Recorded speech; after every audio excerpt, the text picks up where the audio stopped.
Hey guys, Parfax here. Today I want to bring you a video on the patch 7.02 on the PTS server. If you don't know, the PTS server is just the private test server, and it's basically where most of the patches go before they come to live. And this patch here is an updated one for the new expansion coming out, Blackwood. So let's talk a little bit about it, and I'll kind of tell you what I like and what I don't like about it. Okay, I'm not going to go over too much. They have, their planned celebrations and companion performance testing, which was really good. They talked about over the course of the remaining PTS cycle, they'll be testing the details such as like each system touches different parts of the game and has potentials to have performance implications, which, I mean, we know that both client and server. Blah, blah, blah, blah. We've been testing companions a lot internally, but situations in the live mega server are very difficult scenarios and that we can't replicate it perfectly. Yeah, so I know everybody really complains sometimes about developers and, well, do they even test their game? The problem is, and stuff like Magic the Gathering has this problem a lot too, is when you go to test something new, you can do a lot of tests and, sometimes bugs are replicated internally, but they can have 300 testers, which I guarantee you, I don't know if any game has 300 testers. We're just going to shoot for the stars and say they have 300 testers. And if they test this for a year, which is impossible because you got to develop it, they've been working on this for a year. So you can't even test it. They probably can't even start testing this for what, like 6-7 months. And those testers still got to test other expansions. So they've got to test, all the DLCs and the expansions before that. So let's say they've done a year's worth of testing with 300 people. Within the first, I don't know, day that this goes live, they will have way more testing than they had for a year with 300 people, which they don't have, and they can't test it for a year. So just keep that in mind when we really get on developers about testing stuff, because like Magic the Gathering is one of the things that I brought up, and they put out these so broken cards and these so broken combos. Well, the problem is, within minutes, they get it tested more than they can possibly test it. There's just no way. So, people get these decks in their head and they build them, then they go out there and it's completely broken. But when you have, hundreds of thousands or millions of players playing your game, it's just impossible to test it as much as they are. Plus, things like Elder Scrolls with, performance, you can run into this situation where something doesn't happen until there's 200,000 people playing it, and then something breaks, and then it's completely crap. Like, I know we like to get on them and they're like, how could you possibly miss this? Easy to, like, I saw the bug as soon as I walked in. Well, it could have happened due to how many players are on, playing the game. It's hard to tell exactly how these bugs come about.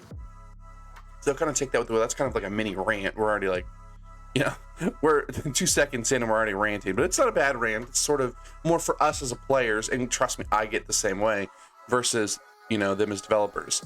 So let's go down here. The main thing I want to touch on is the combat stuff. They did fix, let's go down here. This is a big one. This is when it comes to your companions.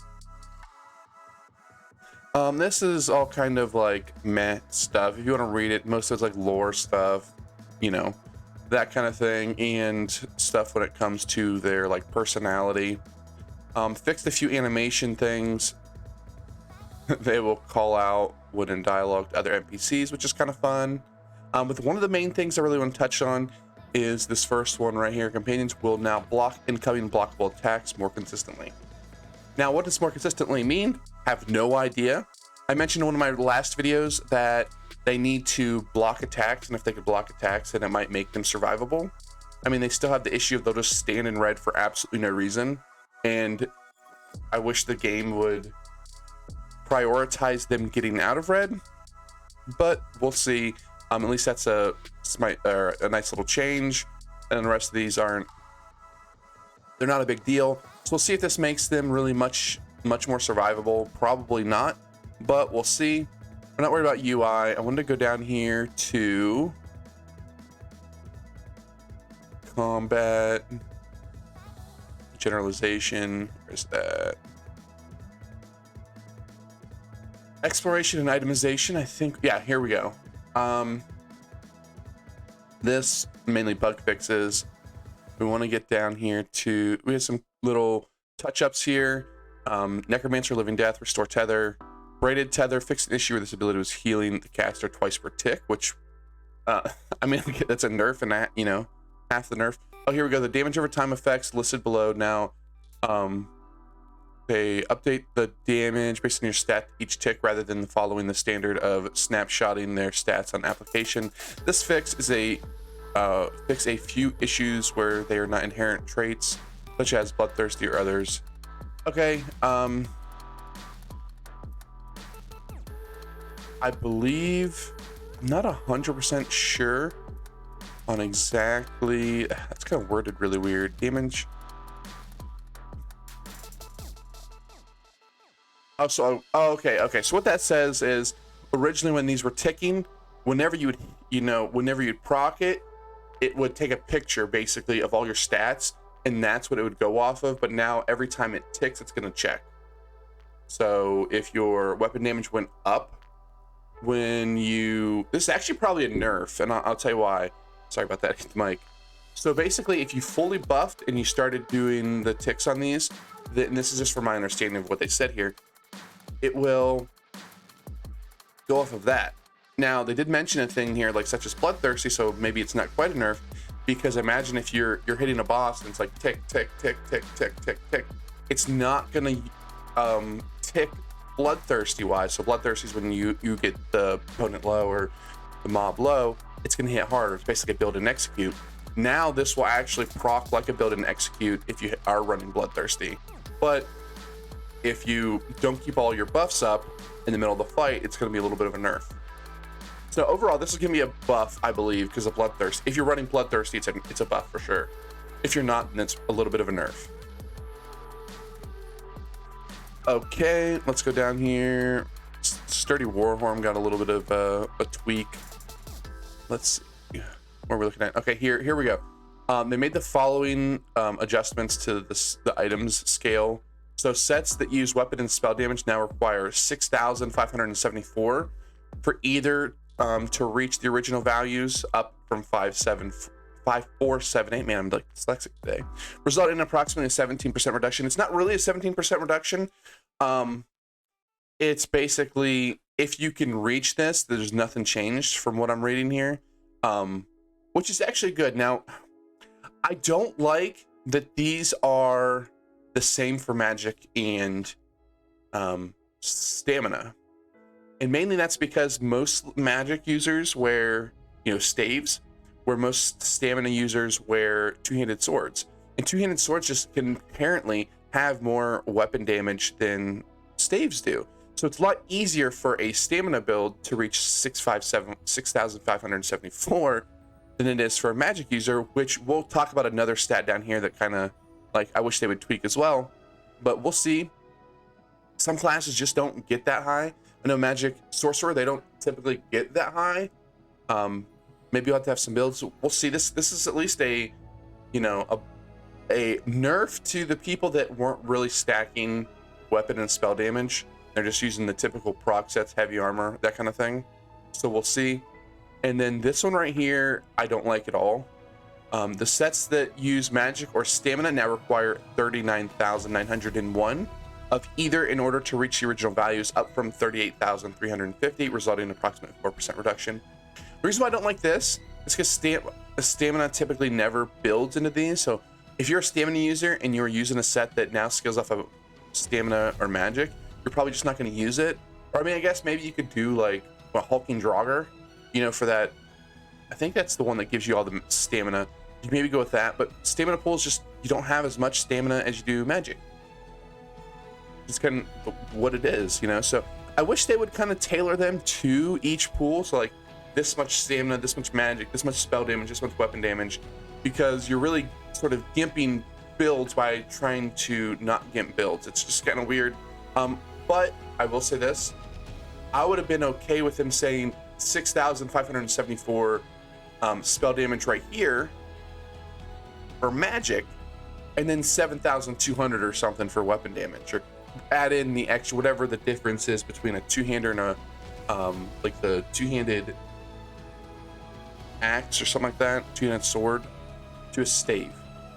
If you don't know, there actually is a weapon difference between ranged and melee. So, and melee gets an inherent buff because they're melee. So pretty good. Then they up the health. You know, you have to rock almost 44,000 to get its approximate 13% reduction. And then physical and spell resistance, you have to get 30,680, other than 27,890. Pretty good change. I like it. You're really going to have to go solely into one spec to get it. Like 43,000, 44,000 really is, I mean, it's not hard to hit, but it is if you are on like a Nightblade. So I believe, if I remember correctly, like Troll King now will scale off of, it's either magic or stamina or health. I think it's health, but I'm not 100% sure. And it's gonna be a lot harder for people like I used to run it on my Nightblade, and you're not gonna run it now. It's just gonna be, you're not gonna come close to hitting it. Maybe if it's off stamina, like it runs off a resource, you can run a high stamina pool and be like a real dodgy dodge build, you know, with Troll King and survive that way. But we'll have to see. And that's basically it. Oh, no, hold on. No, it's not it. Mythic items. Here, I want to touch on this. This is some pretty big changes. Death dealers, I don't even know which, whatever, feat, I imagine, but it's probably wrong. Reduce the health, magic, and stamina granted from this stat to 88, down from 150. That's literally almost a 50% nerf. Increase max stacks up to 30 from 10. That's pretty insane. I didn't think this was going to be a huge set to wear anyway, but it is. Now here is the massive one. Reduce the max health granted from this set to 3,276, down from 5,000. Reduce the armor granted from this to 4,000, down from 10,000. That is that's like a 62% nerf. 62% nerf on the health.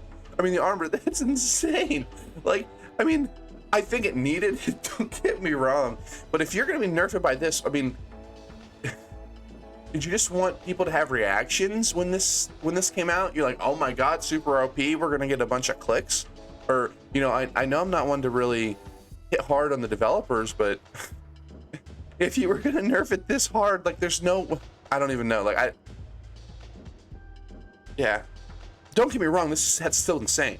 Especially the next line. Increase health recovery granted to 1,205, up from 500. So you nerf the armor by 62% and you up the health recovery by 625. So that's about a 62% buff. So basically what this set lost was mainly you lost this health. What you lost in armor, you got in health recovery.